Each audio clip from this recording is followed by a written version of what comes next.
Lots to cover. Let's get right to it. But first, news from the world over. A new life-size statue was unveiled in St. Peter's Square this week. It's called Angels Unaware. The 20-foot-tall work depicts 140 migrants and refugees from various historical eras escaping on a boat together. Pope Francis dedicated the sculpture last Sunday on the 105th World Day of Migrants and Refugees. This is the first new statue to be placed in St. Peter's Square in over 400 years. Pope Francis has long championed refugees and migrants, urging all communities to take in as many as their societies can reasonably accommodate. And on Thursday, Pope Francis named one of Italy's leading anti-mafia prosecutors, Giuseppe Pignatone, as president of the Vatican's criminal tribunal. Pignatone retired in May as chief prosecutor in Rome, where he led investigations into political corruption and organized crime.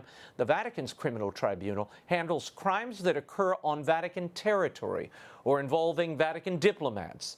In recent years, the tribunal's most high-profile cases have involved the two VatiLeaks scandals of leaked Holy See documents. Most recently, Vatican prosecutors recommended that two priests from the Vatican's youth seminary be prosecuted for sexual abuse involving young seminarians. And on Tuesday, Vatican police raided the Apostolic Palace and seized documents and computers from the Secretariat of State. Also searched were the offices of the Vatican's financial watchdog agency, which is tasked with flagging possible money laundering and other suspicious financial transactions.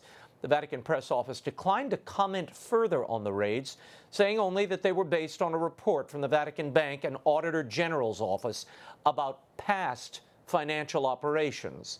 Following the raid, L'Espresso magazine reproduced what it said was a Vatican police directive announcing the precautionary suspension of 5 Vatican employees.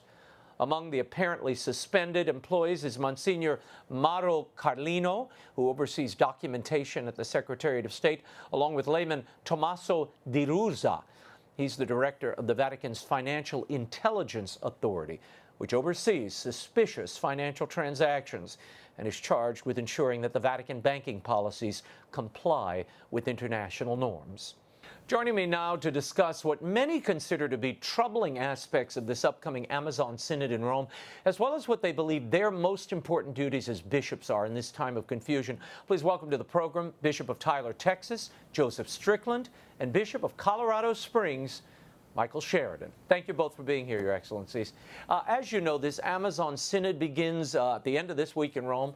We've been reporting on it since it was announced, and in the working document, there's a proposal for ordaining married men as priests to fill the priest shortage in the Amazon region. My first question, priestly celibacy is a discipline in the Latin Rite that could be changed. Should celibacy be optional or optional in certain circumstances? Bishop Sheridan, I'll start with you. Well, I don't believe it should be optional, Raymond. No, and I don't think our recent popes who have spoken on this think so either. In fact, if I'm correct, Pope Francis has said that optional celibacy is not really what a part of what the Synod is about. Mm-hmm. But I think this idea of ordaining viri probati, mm-hmm. just to be mass priests is, to me, it's a strange thing. It separates the threefold office of the priest out and simply makes him a mass priest. I understand the reason, I think, behind it, but it seems to make more sense if we went out and tried to evangelize that region of South mm-hmm. America so that priests could be raised up from that population. Mm. Bishop Strickland, why we do have married former Anglican clergy via Pope Benedict. We have married clergy in the Eastern Rite. Your thoughts on this, really a novelty of ordaining married men in the Catholic Church, in the Latin Rite?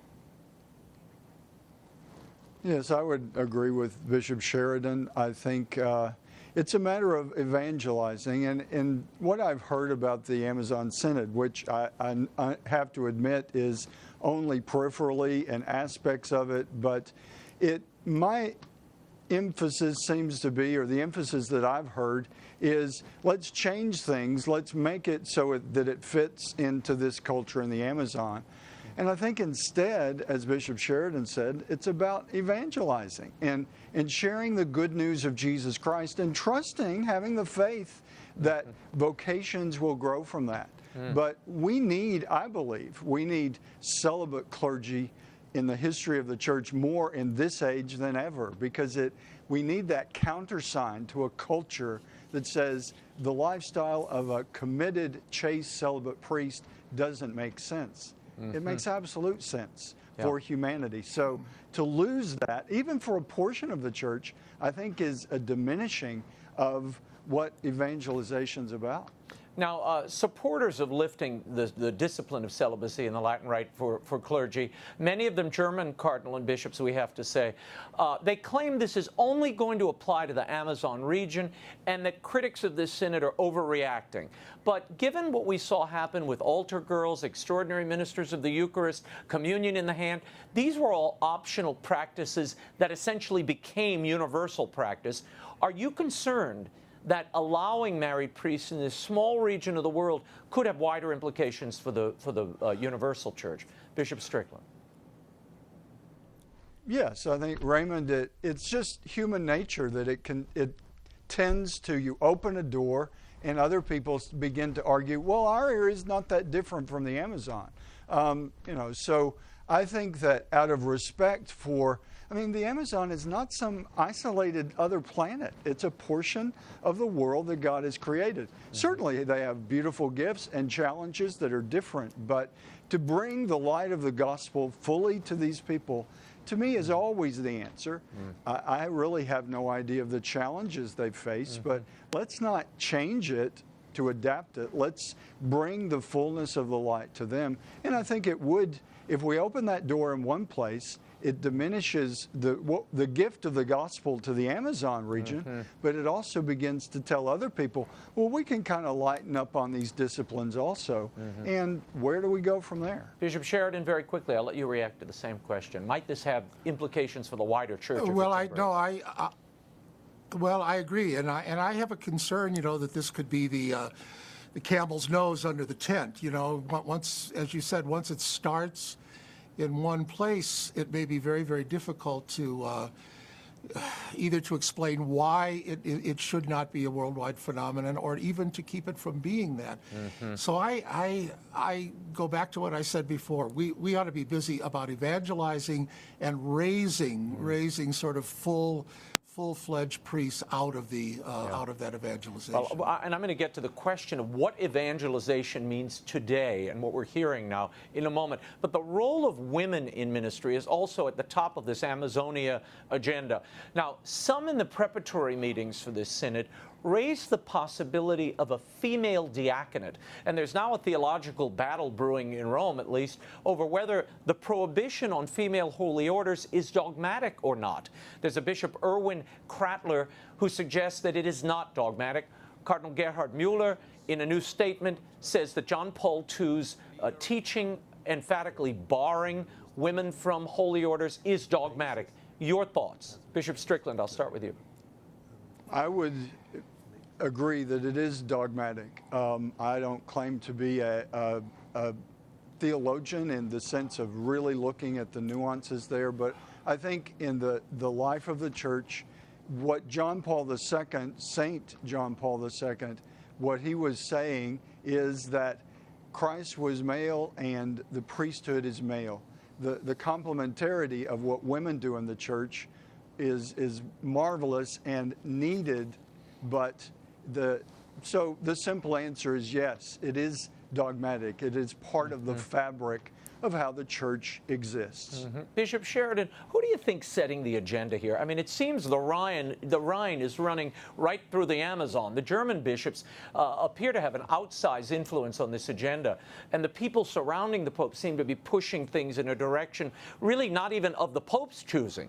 He is on the record, as you said a moment ago, he's on the record of saying he opposes changing this discipline and that you can't ordain women in any capacity. Yeah, well, and I believe that to be true also. I think that is irreformable teaching, just to say it quickly, that women cannot be admitted to the sacrament of holy orders, and of course the diaconate is holy orders. So, but who's doing the agenda? You're right. This is one of the strangest things I have seen in my almost 50 years as a priest. The German bishops seemingly, or many of them, not all of them, going their own way, and in some cases even opposing what Pope Francis himself is saying, or at least trying to stop them from doing. I don't know what this is going to come to, but I fear for it and I pray about it. I want to move on to some other issues. Recently, in a meeting with Jesuits in Mozambique last month, the Pope made some offhand remarks about rigidity and evangelization, which we've been talking about. The Pope said, we'll put it on the screen, so-called evangelicals preach prosperity. They promise a gospel that does not know poverty, but simply seeks to make proselytes. This is exactly what Jesus condemns in the Pharisees of his time. I've said it many times. Proselytism is not Christian. Now, the Pope went on to talk about feeling bitter after a young woman told him a story about two young converts to Catholicism. He felt uneasy about this idea of converting people to Catholicism. Is it still okay to attempt to convert people, or is that off limits now? Bishop Strickland. Off limits. It's what Christ called us to do. In all the love and all the truth that Christ has to offer. It's not about converting to Catholicism as if it was some sort of club that people belong to. It's bringing people to the truth. The truth is Jesus Christ incarnate. So absolutely, we need to double our efforts and redouble our efforts to bring people to the truth and to the light of Christ. And certainly, I believe that the Catholic Church is the font of that. But whatever phase people are finding themselves in, knowing Christ, we have an obligation to go out to the world. Bishop Sheridan, we were talking about this a moment ago, about that need to go out to evangelize all these regions of the world. But is the church having a bit of an identity crisis in that it doesn't know what evangelization means any longer, or it's confusing this idea? I think if we don't have a pretty good idea of what evangelization is from what the modern popes have taught, then we might be from another planet. I don't know. In fact, to what your point, one of the goals of evangelization is bringing people to Christ and the fullness of the faith, which is the Catholic Church. If the Pope is opposing that in some way to proselytism, perhaps a forced or not quite true message of the gospel, well, then I agree. The prosperity gospel is not what we hold as Catholics, and yet that is being preached and can be very attractive. But real evangelization, making the person of Jesus Christ known and loved by what we say, what we do, letting people know that Jesus Christ is at the center of our lives, and we want to tell you why the Lord ought to be at the center of your life. That's how I understand, in a few words, what evangelization is, and that's what brings people, I believe, to the Catholic Church. Yeah. Pope Francis also took aim recently at what his definition of clericalism, and he says, and he often he says it's a result of rigidity. Here's the quote: "Have you never seen young priests all stiff in black cassocks and hats in the shape of the planet Saturn, the Saturno, on their heads? Behind all the rigid clericalism, there are serious problems. I had to intervene recently in 3 dioceses with problems that express themselves in these forms of rigidity that concealed moral problems and imbalances." It went on to say that an exclusive moral fixation on the 6th commandment was a problem and another fixture of clericalism. Bishop Strickland, I'll start with you. How do your priests react when they hear comments like that? Because when I go to seminaries, I see a lot of guys in their cassocks and a few of them in their Saturnos on weekends. Well, I think they react with concern and really hurt. The Holy Father is a father, and I don't believe that he means to be hurtful. I know he's dealing with worldwide issues, but I can speak for the priests in my diocese, some of the hardest working, most dedicated, prayerful priests who believe in the truth the church teaches and aren't ready to water it down. They are disheartened by feeling like, and using the word rigid, we might use the word fortitude, that is right. one of the virtues that the Holy Spirit offers. I think we need fortitude, certainly with all the love, but I think, as we've seen certainly in my lifetime, love gets twisted. And so to see rigidity, certainly we don't need to be rigid. Men need to be loving. And what I see in the priests that are most prayerful and most dedicated to teaching the truth, they are very loving men. Certainly, sometimes with youth, we get over-enthusiastic, and that comes with maturity. Both Bishop Sheridan and I have a little gray hair, and you learn along the way how to bring the truth as positively as possible. But it isn't a rigid message. Jesus Christ wasn't rigid, but he was very clear. Go and sin no more. And I think the whole clericalism thing, if I can touch on that, to me, the problem is not living the priestly vows faithfully. As bishops, as priests, and the whole homosexual issue seems to kind of get pushed aside, and the word clericalism is used, which is one of those kind of amorphous terms. What does it really mean? I don't think that's the problem. I think it's lack of fidelity, and some might call that rigid, but I don't believe it's rigidity. I think it's having the fortitude to stand for the truth in a world that loves to push the truth aside, as it did in the time when Christ lived on this earth. What happened between he and Pilate? What is the truth? And I constantly go back to that. So Bishop, I believe we need to support the priests that are being faithful to the church, and certainly encourage them to approach the truth with warmth and love, and embracing all, reaching out to everyone. Bishop Sheridan, I'm sure this is true in your experience as well. Certainly what I've seen, when you go out and see the vibrant religious orders, when even the diocesan priests that are packing people into the pews and working overtime, they are drawn to a traditional expression and a countercultural message in their dress, in the way they conduct themselves. Is that a sign of rigidity in your mind? And how are our clergy and religious in Colorado Springs receiving this? Well, it's not a sign of rigidity to me, Raymond, no. In fact, I can tell you without in any way casting aspersions on any of the other priests, the priests in our diocese who very faithfully, not because I told them to, but very faithfully, for example, wear the cassock, they are among the finest, most devout, hardworking priests that we have. Now, I'm not saying put on a cassock and you're automatically going to become a great priest, but to kind of caricaturize those who might find that particular form of vesture significant for them. They found it, I know the couple of them that I know very well, they found it a great kind of evangelization. They'll walk around the street. People will come up to them. Who are you? What is this?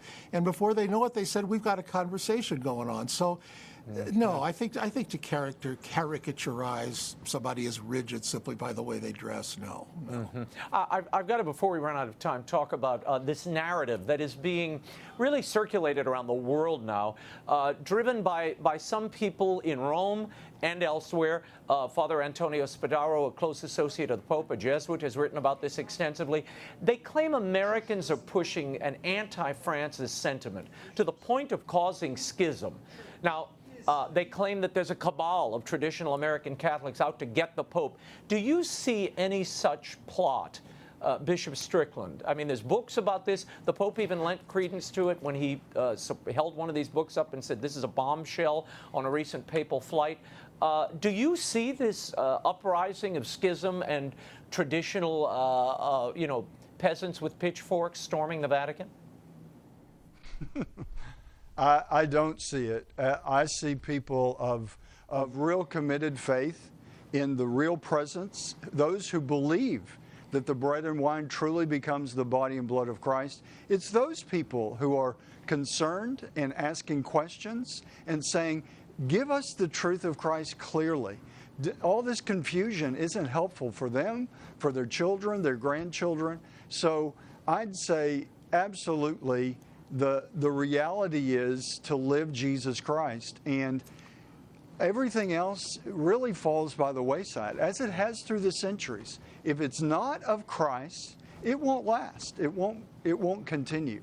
And I think people that I talk to in this diocese, I'm in kind of middle America. Many people don't know where Tyler, Texas is. It's a beautiful part of the country. It's a beautiful part of Texas. But it's a rural area. And the questions that people ask me, it's like the questions of solid deposit of faith truth. That's what people want. And I think there are a lot of influences that Pope Francis is having to deal with that dilute his message sometimes and also confuse people about what the truth really is. The church is very clear. So I would say there aren't people in any way anti-Pope Francis, but they are seeking to follow Christ, with many who are ignoring the message of Jesus Christ. So those are the most faithful people. And they love the Pope, they love the papacy, they love the church, they love Jesus Christ, and are concerned at some of the confusion that so many around Pope Francis are promulgating as if he's saying it, when very often, as Bishop Sheridan has said, sometimes it contradicts what he's actually said. But all the buzz is frightening people, and I think we need to pay attention to them. Bishop Sheridan, your reaction to this narrative that is gaining steam, and again, there's a French book, there's an Italian one coming out, there's an English book coming out, all basically the same narrative of this American cabal out to get Pope Francis and stop his reforms.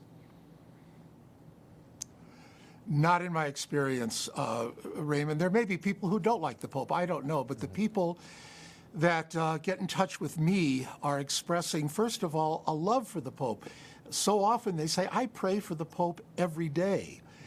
But they do suffer from some confusion, from some ambiguity of what comes out in various either papal teachings themselves or more off-the-cuff remarks of the Pope. That they don't pick that up and say, I don't like the Pope, but they do say, please, to me, Bishop, what exactly does this mean?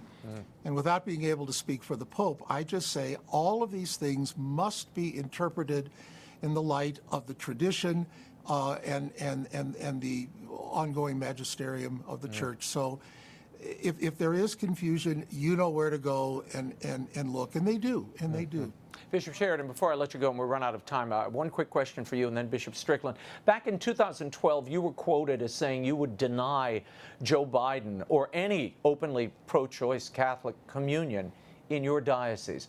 Do you still stand by that? Yes. Yeah, I do. Okay. Bishop Strickland, your reaction to that? I believe I have to. Yeah. You all are charged with protecting the Blessed Sacrament. I mean, that is part of your charge as bishops. Bishop Strickland, your reaction to that?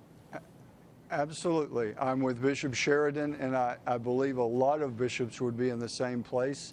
And out of the greatest love for that politician or that public figure, for anyone, to call them to the truth is the greatest charity. And that's what I would feel obligated to do.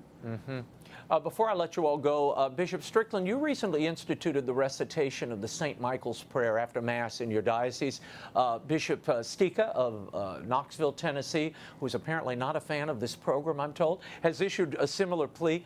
Why is this movement happening, do you think, in this moment?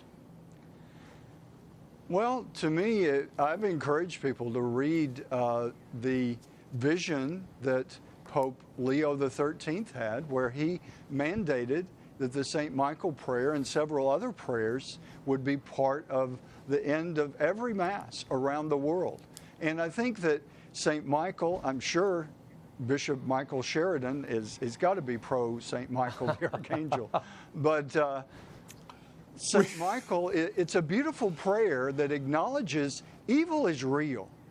Evil has been overcome by Jesus Christ and the power of God, Father, Son, and Spirit, but it's real. And I think, if anything else, it wakes people up to being aware that demons do roam the earth seeking the ruin of souls.